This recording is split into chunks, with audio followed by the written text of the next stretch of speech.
Chapter 75. The Demon King returns, and the way is preserved. The story tells how the great sage Sun went in through the entrance of the cave and looked to either side. This is what he saw.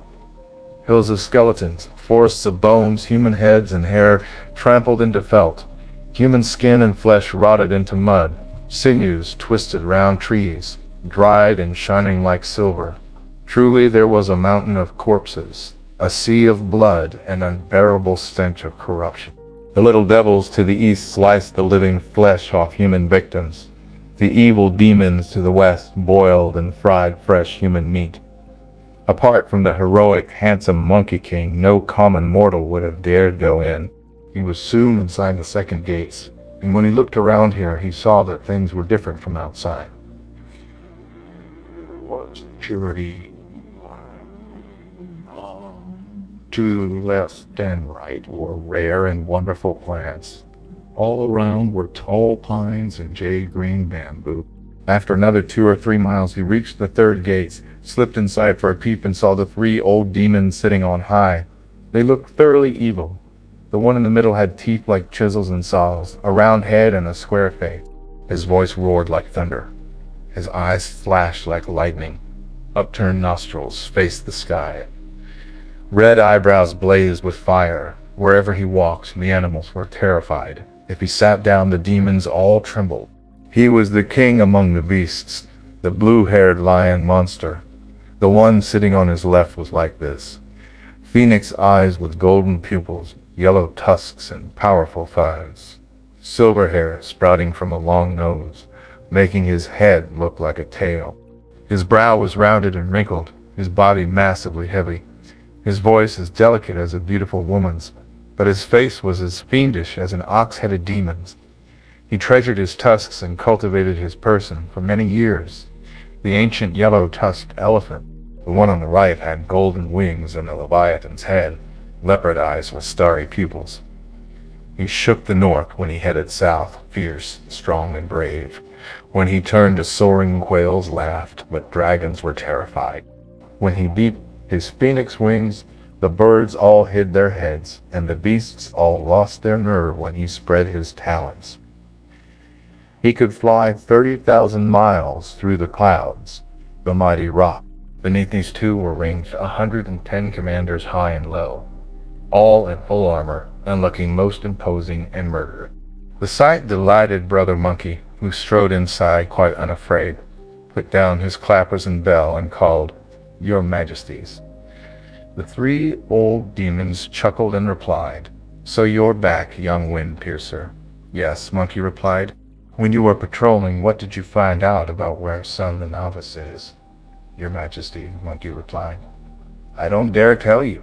"Why not?" the senior demon chief asked.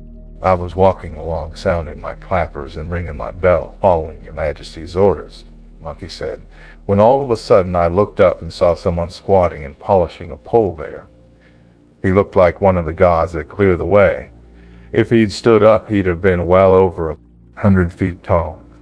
He'd scooped up some water in his hand and was polishing his iron bar on the rocky scar. He was saying to himself that his cudgel still hadn't a chance to show its magical powers here, and that when he'd shined it up, he was coming to attack your Majesties. He was Sun the Novice and came here to report." On hearing this, the senior demon chief broke into a sweat all over and shivered so that his teeth chattered as he said, "Brothers, I don't think we should start any trouble with the Tang priest. His disciple has tremendous magical powers and he's polishing his cudgel to attack us. Whatever are we to do? Little ones," he shouted, "call everybody high and low who's outside the cave to come inside and shut the gates. Let them pass." "Your Majesty," said one of the subordinate officers who knew what had happened, "the little devils outside have all scattered." "Why?" the senior demon asked. "They must have heard about his terrible reputation." "Shut the gates at once, at once." The hosts of demons noisily bolted all the front and back gates firmly. Now they've shut the gates, they might ask me all sorts of questions about things in here. Monkey thought with alarm. If I don't know the right answers, I'll give the game away. And they'll catch me. I'd better give them another scare and get them to open the gates to let me out. Your Majesty, he said, stepping forward. There were some other wicked things, he said. What else? The senior demon chief asked. He said he was going to skin your senior majesty, replied Brother Monkey, slice up the bones of his second majesty, and rip out his third majesty's sinews. If you shut the gates and refuse to go out, he can do transformations. He might turn himself into a fly, get in through a crack between the gates and catch us all. Then we'll be done for. Be very careful, brothers, said the senior demon. We haven't had a fly here for years, so any fly that gets in will be Son the Novice, so I'll change into a fly and frighten them into opening the gates, thought Monkey, smiling to himself. The splendid great sage then slipped aside, reached up to pull a hair from the back of his head, blew on it with a magic breath, called change, and turned it into a golden fly that flew straight into the old demon's face. Brothers, said the old demon in a panic, this is terrible. He's inside. All the demons, great and small, were so alarmed that they rushed forward to swat the fly with their rakes and brooms. The great sage could not help giggling aloud, which was just what he should not have done, as it revealed his true face. The third demon chief leapt forward, grabbed him, and said, Brothers, he almost had us fooled. The young devil who reported just now was no junior wind piercer, the third chief replied, but Son the Novice himself. He must have run into a junior wind piercer and somehow or other murdered him and done this transformation to trick us. He's rumbled me, thought Monkey with alarm, rubbing his face. What do you mean I'm Son the Novice? Monkey said to the senior demon chief. I'm a junior wind piercer. His Majesty's mistaken. Brother, said the senior demon, he really is a junior wind piercer. He's in the roll call out front 3 times a day. I know him. Yes, Monkey replied, pulling his clothes apart to produce it. Seeing that it looked genuine, the senior demon said, Brother, don't mistreat him. Elder brother, the third demon chief replied, didn't you see him slip aside just now and giggle? I saw him show his face. It's like a thunder god's. When I grabbed hold of him, he turned back into what he looked like now. Little ones, he called. Fetch ropes. The officers then fetched ropes. The third demon chief knocked Monkey over and tied his hands and feet together. When his clothes were stripped off, he was most evidently the protector of the horses. Now of the 72 transformations that Monkey could perform, when he turned himself into a bird, a beast, a plant, a tree, a vessel, or an insect, he changed his whole body. When he turned into another person, however, he could only change his head and face, but not his body. And indeed, he was still covered with brown hair, and had red thighs and a tail. That's Son the Novice's body, the senior demon chief said when he saw this, and junior wind piercer's face. It's him, little ones, he ordered. Bring wine, and give his third majesty a cup of it to congratulate him. In our mouths. We mustn't drink now, said the third demon chief. Son the Novice is a slippery customer and is good at escaping by magic. I'm worried he might get away. Tell the juniors to bring the jar out and put him inside. Then we can drink.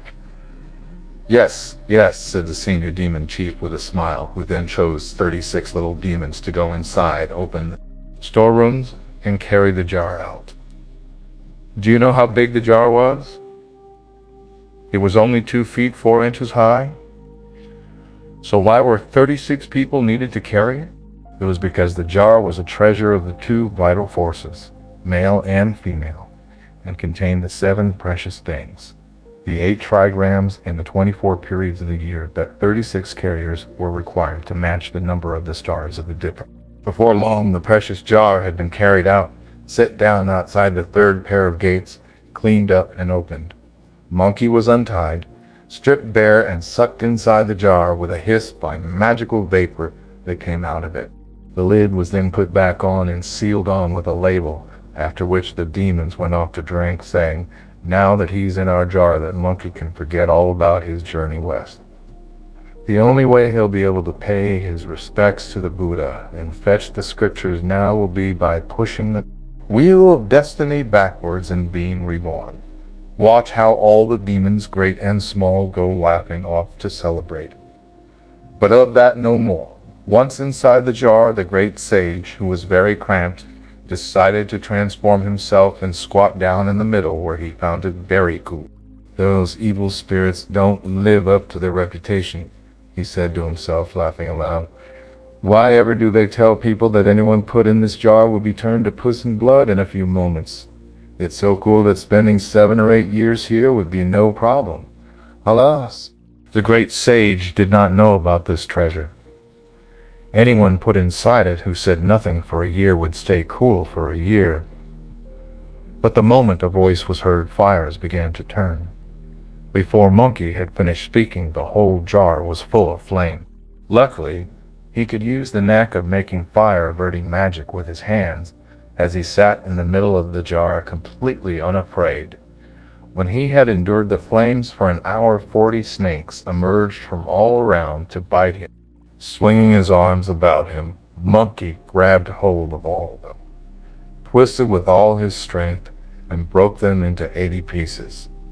A little later, 3 fire dragons appeared to circle above and below Monkey, which was really unbearable. It drove Monkey into a helpless desperation of which he was only too conscious. The other things were no trouble, he said, but these 3 fire dragons are a real problem. If I don't get out soon, the fire will attack my heart, and what then? I'll make myself grow, he went on to think. Push my way out. The splendid great sage made a spell with his hands, said the words of a spell, and called out, grow.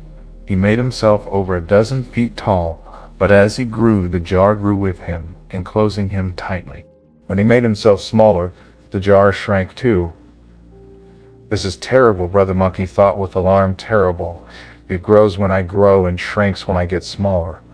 Why, what am I to do? Before he had finished speaking, his ankle began to hurt. Putting his hand down at once to feel it, he found that it had been burnt so badly it had gone soft. I don't know what to do, he said with anxiety. My ankle's been cooked tender. I'm a cripple now. He could not stop the tears from flowing. Indeed, when suffering at the demon's hands, he thought of his master. In facing deadly peril, he worried about the Tang priest.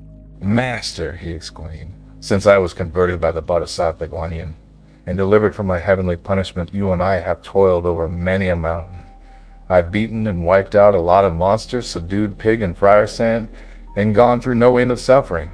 All this was done in the hope of reaching the West and completing the true achievement together. Never did I expect to meet these vicious demons today. Now I've been stupid enough to get myself killed, and here I've left you stuck in the middle of the mountains. What a mess to be in for someone who used to be as famous as I was. Just when he was feeling thoroughly miserable, he suddenly remembered, years ago the Bodhisattva gave me 3 life-saving hairs on the coiled snake mountain. I wonder if I've still got them.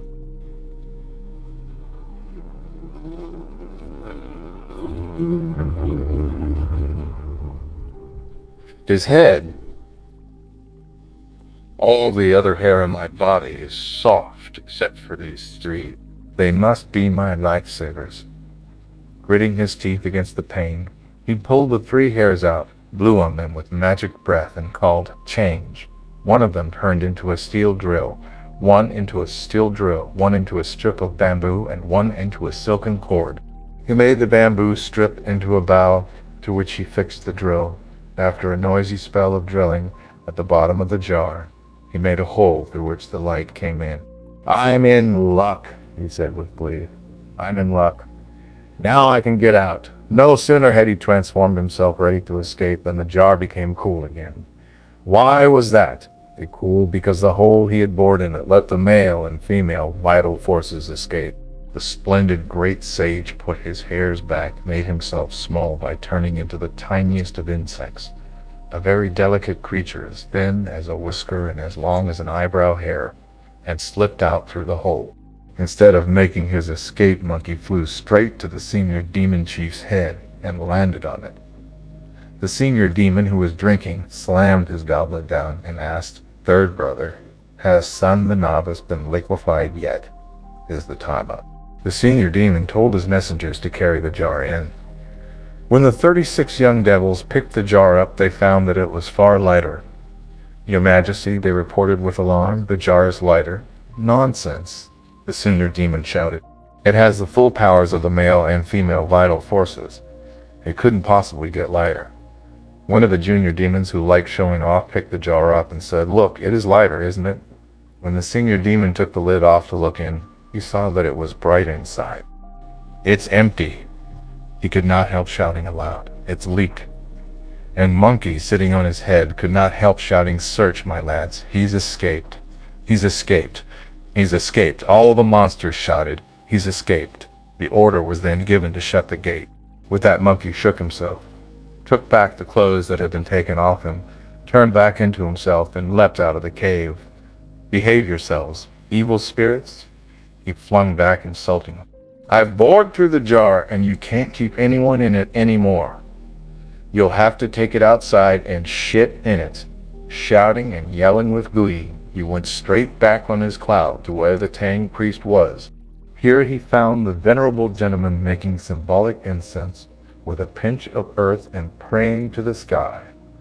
Monkey stopped his cloud to listen to what he was saying. Sanzang had his hands together in front of his chest and was saying to heaven, "All you immortals up there in the clouds, the Dings and the Jayas and each god and goddess, protect my disciple, whose powers are enormous and magic is boundless, the good son, the novice." When the great sage heard this, he decided to redouble his efforts. Putting his cloud away, he went up to Sanzang and called, "Master, I'm back." Sanzang held him as he said, "Wukong, you have been to great trouble. I was very concerned because you had gone so far into these high mountains and not come back for so long a time." "Master," Monkey replied with a smile, "that trip just now depended in the first place on the good destiny of all the living beings in the East. Secondly, on your boundless achievement and great virtue. And thirdly, on your disciple's magical powers." Then he told the whole story of how he had pretended to be a wind piercer, been drawn into the jar and escaped. "Now I've seen your face again, Master. It's like having a second life." Sanzang expressed endless thanks, then asked, "Did you not fight the evil spirits this time?" "No, I didn't," replied Brother Monkey. "Then you won't be able to escort me safely across this mountain," Sanzang said. At which Monkey, who hated to admit he was beaten, shouted, "What do you mean? I won't be able to escort you. If you and they have not yet had it out, and you can only give me evasive answers, I will never dare press ahead," the venerable elder replied. "Master," laughed the great sage, "you really don't understand. As the saying goes, you can't spin a thread from a single strand of silk, and you can't clap one-handed. There are 3 demon chiefs and thousands of the little devils. How could I fight them all single-handed? If you are that outnumbered, you would indeed find it hard by yourself," Sanzang replied. "Pig and fire, sand also have their talent. I shall tell them to go with you to help you clean up the path across the mountain and escort me over it." "What you say is completely right, Master," replied Monkey with a smile. "Tell Friar Sand to protect you while Pig comes with me." "Brother," said Pig in alarm, "you're a poor judge. I'm rough and I can't do anything much. I just get in the way as I walk along." "What use would I be to you? You may not be up to much," Brother Monkey replied, "but you're someone, as the saying goes. Even a fart can swell the wind. You'd make me feel a bit braver." "All right," Pig said, "all right. But don't play any of your tricks on me when the going gets tough." "Don't forget that Friar Sand and I will be waiting here," said Sanzang. The idiot braced himself and set off a gale with Monkey that carried them by cloud up to the top of the mountain where the entrance to the cave was. They saw at once that the gates were shut tight. There was nobody in sight anywhere around. Monkey went forward, his iron cudgel in his hands, to shout at the top of his voice, Open up, evil monsters. Come out right now and fight Monkey. When the young devils in the cave went inside to report, the senior demon shook with terror as he commented, I have heard tell for years of that monkey's ferocity. Now I can vouch for the story's veracity. What do you mean, elder brother? The second demon chief asked. When that son, the novice, first turned himself into a fly to sneak in here, none of us realized who he was except our third brother, who put him in the jar. He used his skills to drill a hole in the jar, pick up his clothes, and get out. Now he's outside challenging us to battle. Nobody replied. The senior demon asked again. Again, there was no response. Everyone was pretending to be deaf and dumb. We've got ourselves a lousy reputation in the West already, the senior demon chief said in fury. Now that, son, the novice has treated us with such contempt today, our reputation will stand even lower if we don't fight him.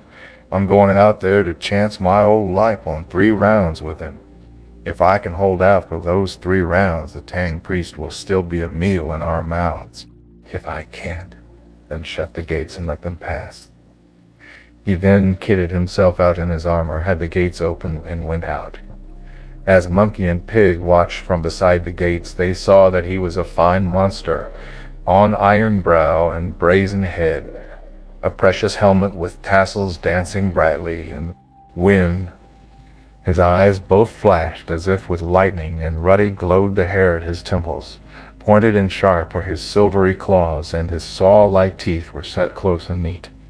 His armor was golden, without any seam, bound with a dragon sash that could foresee the future. In his hand flashed a cutlass of steel. Such martial might is rare in the world. With a voice that roared like thunder, he asked, Who is that knocking at my gates? Your grandfather, Lord Sun, the great sage equaling heaven? Said Monkey, turning to face the gate. Turning to face the gate? Asked the demon with a laugh. You've got a cheek, Abe.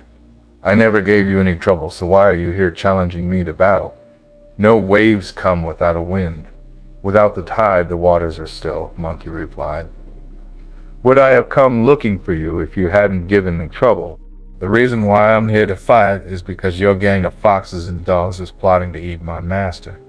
From the way you're acting so fierce and shouting at our gates, you must want to fight, the old demon replied. Yes, Monkey said. Stop all that ranting and raving then, said the demon. Would be most unfair if I brought out my devil soldiers and drew them up in battle order, with flags flying and drums beating to fight you, as I'm on my own territory. I'll fight you single-handed with no helpers for either side. When Monkey heard this, he shouted, Keep out of the way, Pig, and let's see how he copes with me. The idiot did indeed get out of the way. Come over here, the senior demon shouted, and be a chopping block for me. Let me hack you 3 times as hard as I can with sword on your bare head. After that, I'll let your Tang priest pass. If you can't take it, then hand your Tang priest over at once. There'll be a tasty morsel to help our rice down. Bring out a brush and some paper if you have them in your cave, and I'll give you a bond. You can hack at me from today till next year, but it'll be nothing to me. The old demon then summoned up all his might, took up a stance with his feet apart, lifted his sword with both hands, and hacked at the top of the great sage's head. The great sage raised his head, and though there was a mighty crash, his scalp did not even go red. That monkey really does have a hard head, exclaimed the old demon with shock.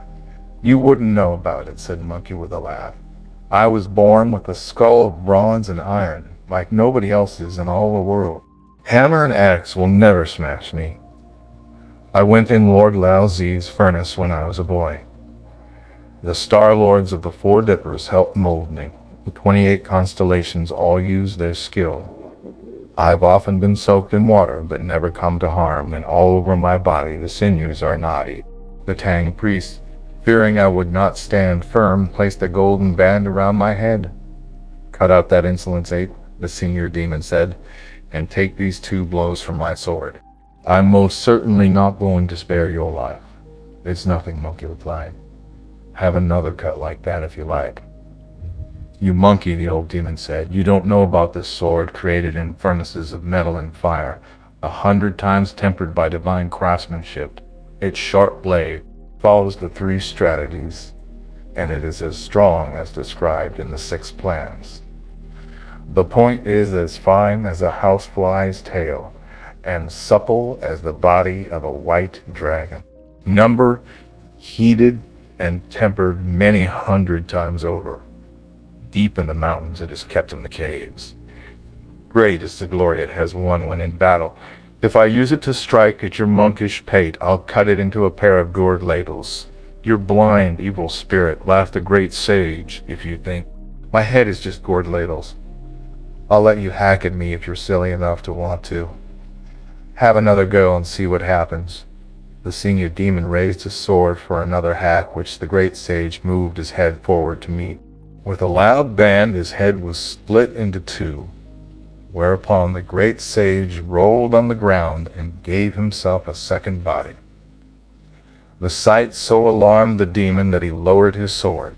Watching all this from a distance, Pig said with a laugh, "Give him a couple more hacks, old devil. Then there'll be 4 of them." Pointing at Brother Monkey, the senior demon said, "I'd heard that you can use self-dividing magic. Why are you showing it off to me now?" "Self-dividing magic?" Monkey asked. "Why was it that the first time I hacked you, it made no impact, but this time I cut you in 2? The senior demon asked. "Don't worry, evil spirit," said the great sage with a smile. "If you cut me 10,000 times, there'll be 20,000 of me." "You ape," the demon said. "You may be able to divide yourself, but you can't put yourself together again. If you can, hit me with your cudgel." "Don't talk nonsense," said the great sage. "You asked to take 3 cuts at me, but only took 2. Now you've invited me to hit you once. I'm not a monkey if I hit you 1.5 times.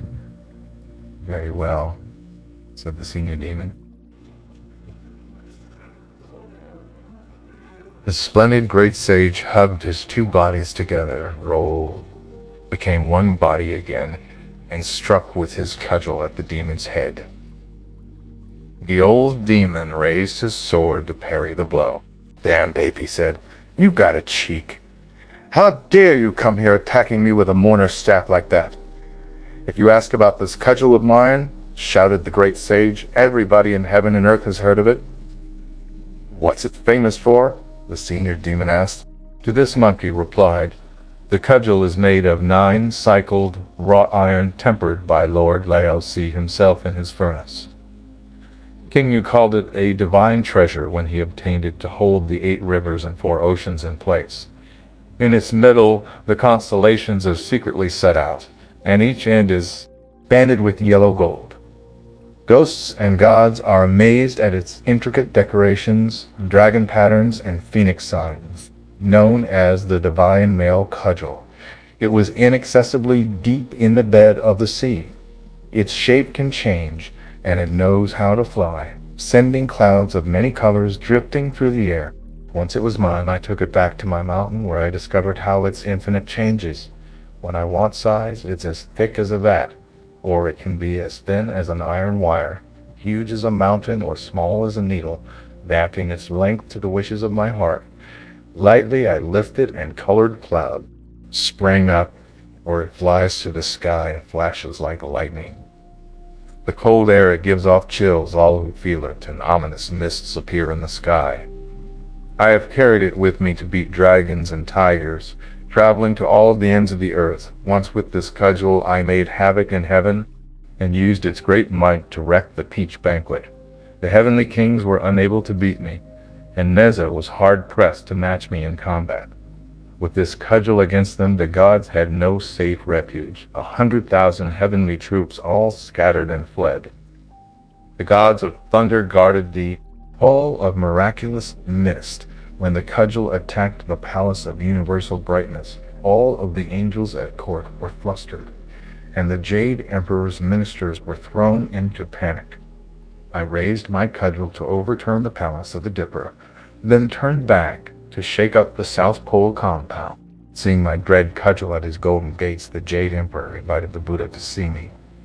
The soldier takes defeat and victory in his stride. There is nothing to choose between suffering and disaster. I stuck it out for full 500 years until I was converted by the Bodhisattva Guan. A holy monk appeared in Tang, who swore a mighty oath to heaven to save the souls in the city of the unjustly slain and fetch the sutras at an assembly on Voltra Mountain. On the journey to the west are many evil monsters whose actions would be a great obstacle to him. He is matchless in the world. He begged me to be his companion on the journey. When it struck down evil spirits, they were sent to the underworld. Their flesh turned to red dust and their bones all to powder. Evil spirits everywhere were killed by the cudgel. Evil spirits everywhere were killed by the cudgel, and thousands upon thousands too numerous to count. Up above it wrecked the Dipper and Bull Palace, and below it ruined the Senduo Court in hell. Of the heavenly generals it routed the 9 bright shiners, and it wounded all of the underworld's judges. Dropped from mid-air, it shakes mountains and rivers. It is stronger than the sword of Ant. Evil star. With this cudgel alone I protect the Tang priests and kill all the evil monsters in the world. When the monster heard this, he trembled, lifted his sword, and struck with all his strength. Chuckling, Monkey blocked the blow with his iron cudgel. At first, the two of them struggled in front of the cave, but then they both sprang up and fought in mid-air. The divine rod had once secured the bed of heaven's river. The as-you-will cudgel is the finest in the world. Praise of his powers enraged the demon chief, whose mighty cutlass was full of a great magic. When they fought outside the gates, they were still open to reason, but no mercy was shown in their battle in the sky. One could change his appearance at will. The other could make himself grow on the spot. The fight was so intense that the sky filled with clouds, and all of the plains were enveloped in mist. One had often determined to devour the monk Sanzang. The other used his magic to protect the Tang priests. All because the Lord Buddha transmitted the scriptures evil and good were opposed in harsh conflict. The senior demon and the great sage fought over 20 rounds without either emerging the victor, while Pig admired their magnificent battle from down below until, unable to restrain himself, he grabbed his rake and leapt up into the air, riding on the wind, to strike at the evil monster's face. The demon panicked, not realizing that Pig had no staying power, but could only rush recklessly in and give people a fright. All the demon could see was that Pig had a long snout, big ears, and a vicious way with his rake, so he abandoned the struggle, threw his sword away, turned and fled. After him, the great sage shouted. After him, the idiot raised his rake and went down in all his ferocious might, straight after the monster. Seeing how close Pig was to him, the old demon stood still in front of the mountainside, faced the wind, shook himself, resumed his real appearance, and opened his mouth to devour Pig. This so terrified Pig that he fled as fast as he could into the undergrowth, not caring that brambles and thorns were tearing his head. He sat there, trembling and listening out for the sound of the cudgel. When Monkey caught up with him, the monster opened his jaws to eat Monkey up too. This was just what Monkey intended. Putting his cudgel away, he went straight towards the demon, who swallowed him in a single gulp. This gave the idiot such a fright as he was hiding in the undergrowth that he grumbled to himself, "You've got no common sense, protector of the horses. Why did you go towards the monster when he wanted to eat you up instead of running away? Now he swallowed you. Tomorrow you'll be a turd." Only when the monster had departed in triumph did Pig emerge from the undergrowth and slip back by the way he had come. Sanzang and Friar Sand were still waiting for Pig at the foot of the mountain when they saw him come running breathless towards them. "Pig," said Sanzang with horror, "why are you in this terrible state? Why is Wukong not here? My brother was swallowed up by the evil spirit in a single gulp." Pig replied amid sobs, at which Sanzang collapsed in terror. A little later, he stamped and beat his chest, saying, Disciple, I thought you were good at subduing demons and were going to take me to see the Buddha in the Western heaven. Who would have thought that you would die at this demon's hand today? Alas, alas, all the efforts of my disciples have now turned to dust. The master was thoroughly miserable. Just look at the idiot. Instead of coming over to comfort his master, he calls Friar Sand, fetch the luggage. Let's split it between us. Why, brother? Friar Sand asked. Divide it up, Pig replied, and all of us can go our separate ways. You can go back to the river of flowing sand and carry on eating people. I'll go back to Gayo village and see my wife. We can sell the white horse to buy the master a coffin to be buried in. This that he wept aloud to heaven. We shall leave them and return to the senior demon chief. When he had swallowed Monkey, he thought he had won, so he went straight back to his cave, where all the other demons came out to ask him how the fight had gone. I've got one of them, the senior demon said. Which one is that? Asked the second demon with the light.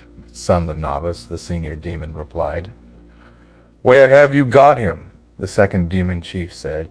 In my stomach, said the senior demon. I swallowed him. Elder brother, said the third demon chief with horror, I forgot to tell you that son the novice wasn't worth eating. I'm delicious, said the great sage from inside the demon's stomach, and I'll stop you from ever feeling hungry again. This caused the junior devils such a shock that they reported, This is terrible. Your senior majesty, son the novice is talking inside your stomach.